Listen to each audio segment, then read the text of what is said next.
আসসালামু আলাইকুম বন্ধুরা, কেমন আছেন সবাই? আশা করি সবাই ভালো আছেন, সুস্থ আছেন। আলহামদুলিল্লাহ, আমরাও ভালো আছি, সুস্থ আছি। সোনালী রান্নাঘর উইথ ভিলেজ ফুড চ্যানেলে আপনাদের প্রত্যেকে স্বাগত জানাই। আজকে আমি আবারও একটা সুন্দর রেসিপি নিয়ে চলে এসেছি। আজকে আমি চিকেন কাটলেট বানিয়েছি। অনেকেই আছে চিকেন দিয়ে যে কোনো জিনিস তৈরি করেন, খুবই পছন্দ করে। তো সেরকম আমাকেও কিন্তু চিকেন দিয়ে যে কোনো জিনিস তৈরি করলে খুব ভালো লাগে। আর তার মধ্যে আছে একটা হলো চিকেন কাটলেট। চিকেন কাটলেটটা খেতে খুবই টেস্টি লাগে। তো আমি যেভাবে তৈরি করেছি সেভাবে আপনাদেরকে দেখাবো চিকেন কাটলেটটা কিভাবে তৈরি করেছি সেটা। আর চিকেন কাটলেটটা একদম উপর থেকে ক্রিস্পি হবে আর ভিতরে একদম সফট হবে যদি আমার মতো করে তৈরি করেন তাহলে। আর আমি একদম ভিন্নভাবে তৈরি করি। তো সবাই তো চিকেন কাটলেট বানিয়ে থাকেন, কিন্তু আমি যেভাবে বানিয়েছি সেভাবে একবার হলেও বানিয়ে দেখবেন, খুব সুস্বাদু হয় খেতে। তো চলুন দেখে নেওয়া যাক আমি কিভাবে চিকেন কাটলেটগুলো তৈরি করেছি। চিকেন কাটলেট তৈরি করার জন্য প্রথমেই আমাদের লাগবে চিকেন। তো এখানে আমি 250 গ্রাম চিকেন নিয়েছি আর চিকেনটা একদম ছোট ছোট করে কেটে নিয়েছি। এখানে হাড় ছাড়া চিকেন নিতে হবে আর চিকেনটা একদম পাতলা পাতলা করে কেটে নিয়েছি, দেখতেই পাচ্ছি। এতে করে চিকেনটা কিমা করার সময় কিন্তু কোনো অসুবিধা হবে না। তো এখানে আমি মশলাগুলোও নিয়ে নিয়েছি। এখানে নিয়েছি কয়েক টুকরা আদা, কয়েক টুকরা রসুন, নিয়েছিলাম জিরা, 2টা এলাচ, 2টা দারচিনি, আর নিয়েছিলাম লবঙ্গ। সব কিছু ভালোভাবে আমি এখানে গ্রেট করে নিয়েছি। আর এখানে আমি আলু ছাড়া আমার চলে না, তার জন্য আমি এখানে ঝিরি ঝিরি করে আলু কেটে নিয়েছি, পেঁয়াজ কেটে নিয়েছি, কাঁচা লঙ্কা কুচি করে নিয়েছি, আর নিয়েছি লেবু, পাতিলেবু। আর এই উপকরণগুলো আমি একসঙ্গে এখন মিক্সড করব, তার জন্য এখানে একটা বড় পাত্র নিয়ে নিয়েছি। বড় পাত্র ছাড়া ভালোভাবে মিশানো যাবে না, তার জন্য কিন্তু আমি বড় পাত্রটা নিয়ে নিয়েছি। এখন আমি এই পাত্রের মধ্যে কিন্তু সব কিছু দিয়ে দেবো। প্রথমে আমি দিয়ে দিলাম চিকেন আর মশলার যে কিমাটা তৈরি করে রেখেছিলাম সেই কিমাটা দিয়ে দিলাম। তো দেখতেই পাচ্ছেন কিমাটা একদম সুন্দরভাবে তৈরি করে নিয়েছি। এখন আমি আলু আর পেঁয়াজ আর কাঁচা লঙ্কা দিয়ে দিলাম।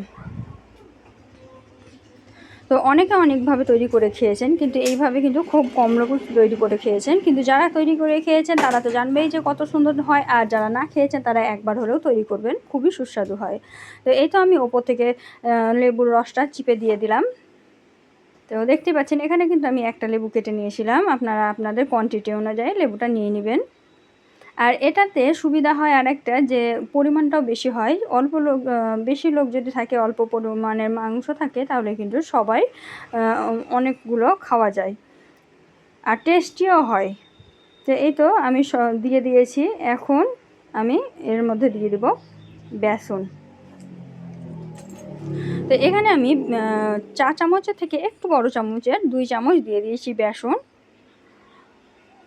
এই তো দেখতে পেলেন আমি 2 চামচ বেসন দিয়ে দিলাম। আর এখন আমি দিয়ে দেব 2 চামচ ময়দা। আপনারা ময়দার জায়গায় কর্নফ্লাওয়ারও ব্যবহার করতে পারেন, তাহলে কিন্তু আরও বেশি মুচমুচে হবে। কিন্তু আমার হাতের কাছে যেহেতু কর্নফ্লাওয়ার ছিল না, তার জন্য কিন্তু আমি ময়দাটাই ব্যবহার করেছি। তো দেখতেই পেলেন এখানে আমি 2 চামচ ময়দা ব্যবহার করেছি। 2 চামচ ময়দা আর 2 চামচ বেসন, ব্যাস হয়ে গেল। এর থেকে বেশি দিতে যাবেন না, তাহলে কিন্তু চিকেনের স্বাদটা পাবেন না, তখন কিন্তু খেতে অতটা ভালো লাগবে না। আর এটাতে একদম পারফেক্ট কোয়ান্টিটি হয়েছে। তো ভিডিওটি যদি প্রথমবার দেখে থাকেন আর আমার চ্যানেলে যদি নতুন সদস্য হয়ে থাকেন, অবশ্যই আমার চ্যানেলটিকে সাবস্ক্রাইব করে নেবেন, পাশে থাকা বেল আইকনটিকে অবশ্যই প্রেস করে দেবেন, আমার রেসিপির নোটিফিকেশনগুলো সবার আগে পেয়ে যাবেন। এখন আমি হাতের তলায় একটু জোয়ান নিয়েছি, দিয়ে কষলিয়ে দিয়ে দিচ্ছি। এতে করে ফ্লেভারটাও সুন্দর আসে আর হজমেও সাহায্য করে। তো এটা আমি দিয়ে দিলাম। আর ভিডিওটিগুলো যদি ভালো লেগে থাকে অবশ্যই একটা লাইক, একটা শেয়ার, একটা কমেন্ট করে দেবেন। আপনাদের একটা লাইক আমাদেরকে মোটিভেট করে নিত্য নতুন রেসিপি তৈরি করার আগ্রহ বাড়ায়। তো এখন আমি দিয়ে দিলাম কালো জিরা। কালো জিরা শরীরের পক্ষে খুব ভালো, ওষুধের কাজ করে, আবার খেতেও খুব টেস্ট বাড়ায়। তো এখন আমি দিয়ে দিলাম রং। এখানে আমি হলুদ ব্যবহার করিনি, আমি এখানে রং ব্যবহার করেছি, যেটাকে জাফরান রং বলে, আপনারা জানি না কি বলেন। তো এই জাফরান রংটা আমি 2 চিমটি মতো দিয়ে দিয়েছি। আর এখন আমি দিয়ে দেবো লঙ্কা গুঁড়ো। তো এটা কিন্তু ঝাল ঝাল করে তৈরি করতে হবে, তাহলে কিন্তু খেতে বেশি টেস্টি লাগবে। তো আপনাদের বাড়িতে যদি ছোটো বাচ্চা থাকে তাহলে কিন্তু একটু কম ঝাল করে তৈরি করবেন। তো এখানে আমি একটু ঝাল ঝাল করে স্পাইসি করে তৈরি করেছি, তার জন্য কিন্তু আমি 1 চামচ করে সব কিছু দিয়েছি। এখানে জিরা ধনিয়া দিলাম 1 চামচ, আর দিয়ে দিলাম স্বাদ মতো লবণ। আমি 1 চামচের থেকেও কম দিয়েছি লবণ, কারণ ভাজাতে একটু কম লবণ দিলেই বেশি ভালো হয়। তো আমি এখানে লবণটা দিয়ে দিলাম। আর এখন আমি দিয়ে দেবো 1 চিমটি বেকিং সোডা। আপনাদের হাতের কাছে বেকিং সোডা বা বেকিং পাউডার যা থাকবে দিয়ে দেবেন একটু, তাহলে ভিতর থেকে ফুলবে খুব সুন্দর, ফাঁপালো হবে আর খেতেও কিন্তু খুব সুন্দর লাগবে। তো এটা দিয়ে দিলাম। এখন আমি সমস্ত উপকরণকে হাত দিয়ে ভালোভাবে চটকে মেখে নেব। আপনারা চাইলে কিন্তু এখানে ডিম ব্যবহার করতে পারতেন, আমি কিন্তু ডিম ব্যবহার করিনি, আপনারা ইচ্ছা করলে ব্যবহার করতে পারেন। আমি এখানে জল দিয়েই মাখিয়ে নিয়েছি, হালকা করে জল দিয়ে মাখিয়ে নিতে হবে, খুব বেশি জলের প্রয়োজন হবে না। তো সেটা আপনাদের ইচ্ছা, আপনারা চাইলে ডিম দিয়েও তৈরি করে নিতে পারেন, সুন্দর তৈরি হয়।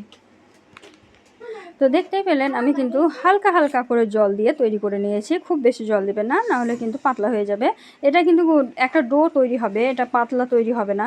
তো এই তো ডোটা তৈরি হয়ে গেল। এখন আমি হাতের মধ্যে নিয়ে তৈরি করে দেখাচ্ছি। দেখুন, একদম অল্প করে হাতে নিয়ে এভাবে একটা আকার দিয়ে দেবেন। আপনারা চাইলে কিন্তু বড় তৈরি করতে পারেন, আমি মিডিয়াম সাইজের তৈরি করেছি। তারপরে এখানে আমি দিয়ে দিয়েছি কর্নস্টার্চ দিয়ে এভাবে কোট করে নিয়েছি।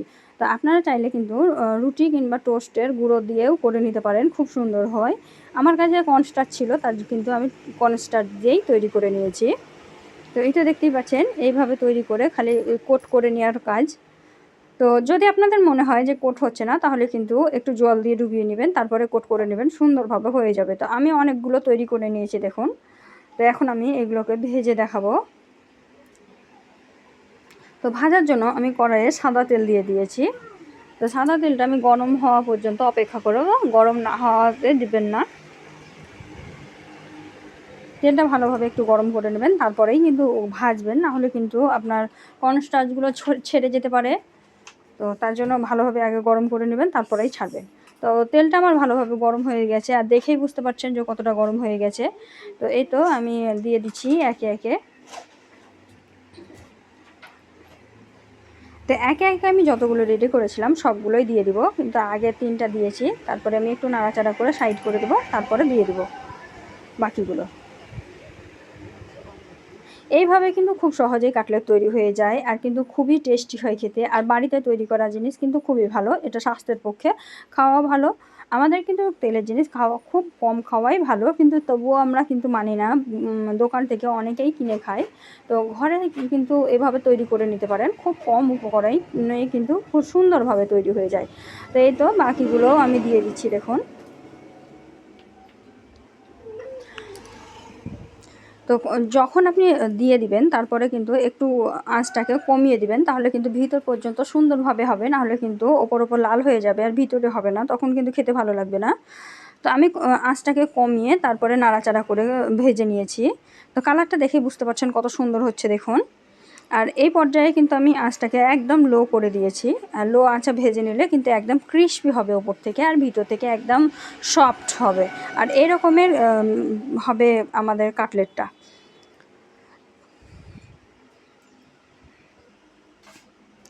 তো দেখতেই পেলেন আমি কিন্তু ধৈর্য ধরে সময় নিয়ে কাটলেটগুলো সুন্দরভাবে ভেজে নিয়েছি। এভাবে আপনারাও কিন্তু নাড়াচাড়া করে সুন্দরভাবে ভেজে নেবেন। আমি কিন্তু খুব স্কিপ করে দেখাইনি, কারণ নাহলে কিন্তু বুঝতে পারবেন না, আপনারা ভাববেন যে কড়াই দেওয়ার পরে হয়ে গেছে, তখন আপনাদেরটা ভিতরটা কাঁচা থেকে যাবে, তখন খেতে ভালো লাগবে না। তো এই তো ভালোভাবে একদম আমি ব্রাউন করে ভেজে নিয়েছি। এখন আমি সবগুলো কাটলেট তুলে নিচ্ছি। তো তেল ঝরিয়ে আমি এখন একটা পাত্রে রেখে দেব। এইরকম কালার করেই ভেজে নেবে, তাহলে কিন্তু পারফেক্ট হবে কাটলেটগুলো। তো সবগুলো কাটলেট আমি তুলে নিয়েছি, এখন আমি একটা প্লেটে রেখে দেব। এই তো আমি কাটলেটগুলো একটা প্লেটে নিয়ে রেখে দিব। তো একই প্রসেসে আমি সবগুলো কাটলেট ভেজে নিয়েছি, আর দেখুন কতটা সুন্দর হয়েছে, আর দেখতে কতটা সুন্দর লাগছে, আর অনেকগুলো কাটলেট তৈরি হয়েছে।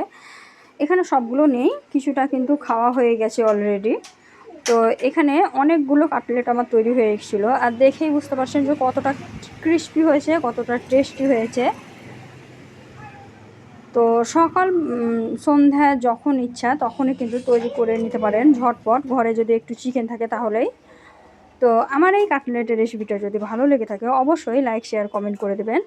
আর এই ধরনেরই আরও নিত্য নতুন রেসিপি পাওয়ার জন্য আমার চ্যানেলটিকে সাবস্ক্রাইব করে দেবেন, পাশে থাকা বেল আইকনটিকে প্রেস করতে ভুলবেন না। তো এখন আমি বিদায় নিব। দেখা হবে এই ধরনের নিত্য নতুন রেসিপি নিয়ে পরবর্তী ভিডিওতে। ততক্ষণ সবাই ভালো থাকবেন, সুস্থ থাকবেন আর আমার জন্য দোয়া করবেন। খোদা হাফেজ।